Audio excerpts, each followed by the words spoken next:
आज विधानसभा रे पुणी उठी पारे एएसओ अधिकारी को माड़ मारिबा प्रसंग गतकाली राज्यपाल अभिभाषण आरंभ होगा मात्रे ए प्रसंग उठाई विरोधी प्रतिवाद करथिले। या सहित उपबाचस्पति निर्वाचन नहीं विधानसभा रे विधिबद्ध घोषणा हेबो। शासक दल काहाकु प्रार्थी करिवे ताकु नै चर्चा आरंभ होईछि।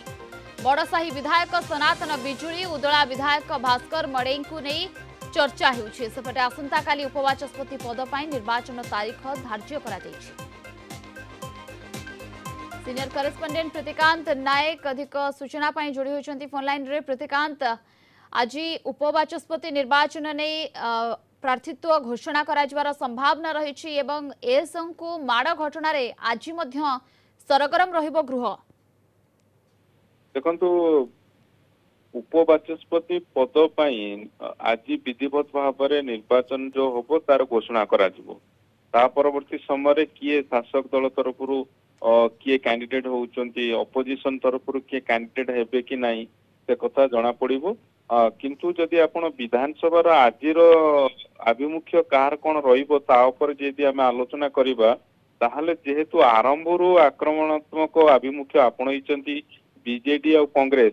कारण गतकाली जेतेबेले राज्यपाल अभिभाषण गृह आरंभ होइतिला ठीक सही समय आरंभ होबा खेणी उभय दल नेता माने विरोधी दल नेता कथा कहतु कांग्रेस विधायक दल नेता कथा कहतु से निज निज आसन रही प्रतिवाद करथिला। परवर्ती समय राज्यपाल भाषण को वर्जन करथिले, कक्ष त्याग करथिले।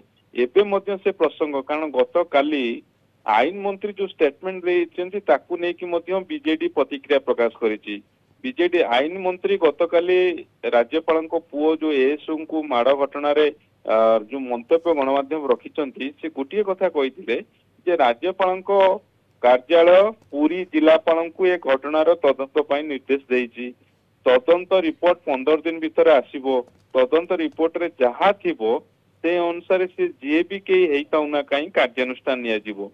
ये उत्तर आईन मंत्री को ठारू आसीबा परे बिजू जनता दल सीधा सड़क कहिछि। कारण जेते ये जो जेते बेले जोटी गंडगोल होउची बा जोटी माड़ा घटना होउची से घटना थाना को जाउची, पुलिस तदंत करूची, जिलापाल तदंत करंती कि तेणु ये घटना रे जिलापाल की तदंत करिवे आकु नै कि बिजू जनता दल गतकाली मध्य विधानसभा बाहर ऑलरेडी प्रश्न उठे सारिची।